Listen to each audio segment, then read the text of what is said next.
வணக்கம். ஆகாஷவாணி.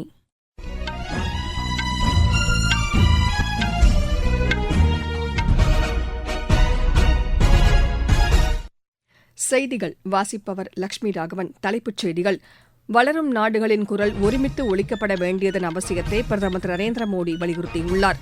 கொல்கத்தாவில் பெண் மருத்துவர் படுகொலை செய்யப்பட்ட சம்பவத்தை கண்டித்து நாடு முழுவதும் மருத்துவர்கள் வேலைநிறுத்த போராட்டத்தில் ஈடுபட்டுள்ளனர். தமிழகத்தில் அத்திக்கடவு அவிநாசி திட்டத்தை முதலமைச்சர் திரு மு க ஸ்டாலின் இன்று தொடங்கி வைத்தார். இலங்கை சிறைகளிலிருந்து விடுவிக்கப்பட்ட தமிழக மீனவர்கள் 13 பேர் இன்று சென்னை வந்து சேர்ந்தனர். பாரிஸ் பாராலிம்பிக் போட்டியின் தொடக்க விழாவில் இந்தியாவின் சார்பில் தேசிய கொடியை சுமித் அஞ்சல், பாக்யஸ்ரீ ஜாதவ் ஆகியோர் ஏந்திச் செல்வார்கள் என்று அறிவிக்கப்பட்டுள்ளது. இனி விரிவான செய்திகள். வளரும் நாடுகளின் குரல் ஒருமித்து ஒலிக்கப்பட வேண்டியதன் அவசியத்தை பிரதமர் திரு நரேந்திர மோடி வலியுறுத்தியுள்ளார். வளரும் நாடுகளின் உச்சி மாநாட்டில் காணொலி வாயிலாக இன்று அவர் உரையாற்றினார். இந்திய தலைமைத்துவத்தின் கீழ் இந்த மாநாடு நடத்தப்படுவதை அவர் சுட்டிக்காட்டினார். G20 உச்சி மாநாட்டின்போது இந்த அமைப்பில் ஆப்பிரிக்க யூனியன் நிரந்தர உறுப்பினராக சேர்க்கப்பட்டுள்ளது வரலாற்று சிறப்புமிக்கது என்று அவர் குறிப்பிட்டார். உலகின் சில பகுதிகளில் நடைபெற்று வரும் மோதல் சம்பவங்கள் குறித்து கவலை தெரிவித்த அவர் இது வளர்ச்சிக்கு தடையாக இருப்பதாக கூறினார். வளரும் நாடுகளின் டிஜிட்டல் பொது கட்டமைப்பை மேம்படுத்துவதற்காக நிதியம் ஒன்றை இந்தியா ஏற்படுத்தியிருப்பதாக அவர் தெரிவித்தார். இதற்கான தொடக்க பங்களிப்பாக இந்தியா 200 கோடி ரூபாயை வழங்கும் என்று பிரதமர் கூறினார். கொல்கத்தாவில் பெண் மருத்துவர் பாலியல் வன்கொடுமைக்கு உட்பட்டு படுகொலை செய்யப்பட்ட சம்பவத்தை கண்டித்து நாடு முழுவதும் மருத்துவர்கள் 24 மணி நேர வேலைநிறுத்த போராட்டத்தை தொடங்கியுள்ளனர். இன்று காலை தொடங்கியுள்ள இந்த போராட்டம் நாளை காலை வரை நடைபெறும் என்று இந்திய மருத்துவர் சங்கம் அறிவித்துள்ளது. மருத்துவர்கள் மற்றும் சுகாதார பணியாளர்களின் பாதுகாப்பை உறுதி செய்வதற்கென சட்டம் இயற்றப்பட வேண்டும் என்றும் அந்த சங்கம் வலியுறுத்தியுள்ளது. இந்த போராட்டம் காரணமாக தமிழகத்திலும் மருத்துவர்கள் பணி புறக்கணிப்பில் ஈடுபட்டுள்ளனர். வாரணாசி அகமதாபாத் இடையேயான சபர்மதி விரைவு ரயில் உத்தரப்பிரதேச மாநிலம் கான்பூர் மாவட்டத்திற்கு உட்பட்ட பகுதியில் தடம் புரண்டு விபத்துக்குள்ளானது. இதில் அந்த ரயிலின் 20 பெட்டிகள் தடம் புரண்டதாக எமது செய்தியாளர் தெரிவிக்கிறார். இதன் காரணமாக அந்த வழித்தடத்தில் போக்குவரத்து பாதிக்கப்பட்டது. பயணிகள் அனைவரும் பாதுகாப்பாக இருப்பதாகவும் அவர்கள் மாற்று ஏற்பாடுகள் மூலம் பயணத்தை தொடர்வதாகவும் ரயில்வே கூறியுள்ளது. இந்த சம்பவம் குறித்து கருத்து தெரிவித்துள்ள ரயில்வே அமைச்சர் திரு அஸ்வினி வைஷ்ணவ், அந்த விரைவு ரயிலின் இன்ஜின் தண்டவாளத்தில் வைக்கப்பட்டிருந்த ஒரு பொருள் மீது மோதியதில் இந்த விபத்து நேரிட்டதாக கூறியுள்ளார். இதுகுறித்து காவல்துறையும் புலன் விசாரணை அமைப்புகளும் விசாரணை மேற்கொண்டு வருவதாகவும் திரு அஸ்வினி வைஷ்ணவ் தெரிவித்துள்ளார். இந்தியாவின் வளர்ச்சி சீராக உள்ளதாக சர்வதேச செலாவணி நிதியத்தின் துணை நிர்வாக இயக்குநர் டாக்டர் கீதா கோபிநாத் கூறியுள்ளார். செய்தி நிறுவனத்திற்கு அளித்த பேட்டியில் இதனை தெரிவித்த அவர், எதிர்பார்த்த இலக்கை விட வளர்ச்சி விகிதம் அதிகரித்தே காணப்பட்டதாக தெரிவித்தார். அடுத்த 3 ஆண்டுகளுக்குள் உலகின் 3வது பெரிய பொருளாதார நாடாக இந்தியா உருவெடுக்கும் என்றும் டாக்டர் கீதா கோபிநாத் தெரிவித்தார். தமிழகத்தில் அத்திக்கடவு அவிநாசி திட்டத்தை முதலமைச்சர் திரு மு க ஸ்டாலின் காணொலி வாயிலாக இன்று தொடங்கி வைத்தார். இதன் மூலம் இப்பகுதி மக்களின் 60 ஆண்டுகால கனவு நினைவாகியுள்ளதாக எமது செய்தியாளர் தெரிவிக்கிறார். ஈரோடு மாவட்டம் பவானி காளிங்கராயன் அணைக்கட்டின் கீழ்ப்புறத்திலிருந்து 1916 கோடி ரூபாய் மதிப்பீட்டில் செயல்படுத்தப்படும் அத்திக்கடவு அவிநாசி திட்டத்தினை தமிழக முதலமைச்சர் மு க ஸ்டாலின் தலைமைச் செயலகத்திலிருந்து காணொலி காட்சி வாயிலாக திறந்து வைத்தார்.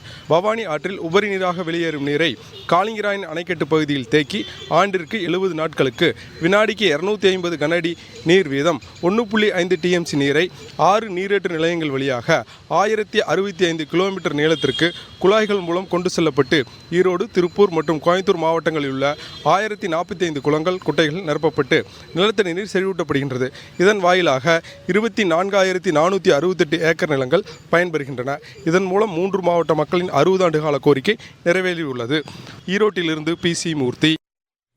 நில ஒதுக்கீடு முறைகேடு தொடர்பான வழக்கில் கர்நாடக முதலமைச்சர் திரு சித்தராமையாவிற்கு எதிராக வழக்கு தொடுக்க அம்மாநில ஆளுநர் திரு தாவர்சந்த் கெஹ்லோட் ஒப்புதல் வழங்கியுள்ளார்.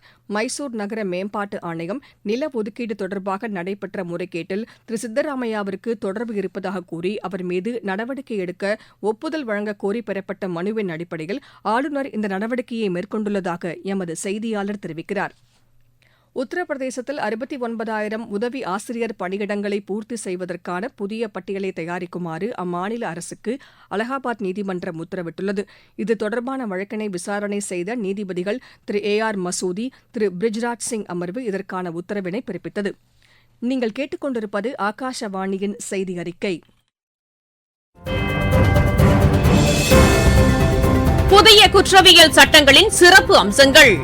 ஒரு குற்ற வழக்கின் விசாரணை முடிவடைந்த 45 நாட்களுக்குள் தீர்ப்பு வழங்கப்பட வேண்டும். பாதிக்கப்பட்டவர்கள் காவல் நிலையத்திற்கு செல்லாமலேயே வழக்கை பதிவு செய்யும் வசதி. மின்னணு முதல் தகவல் அறிக்கை வழங்குதல். விசாரணை முதல் நீதிமன்ற தீர்ப்பு வரை அனைத்து நடவடிக்கைகளும் கணினிமயமாக்கல்.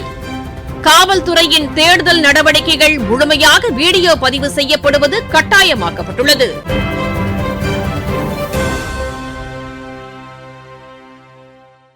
இலங்கை சிறைகளில் இருந்து விடுவிக்கப்பட்ட தமிழக மீனவர்கள் 13 பேர் இன்று சென்னை வந்து சேர்ந்தனர்.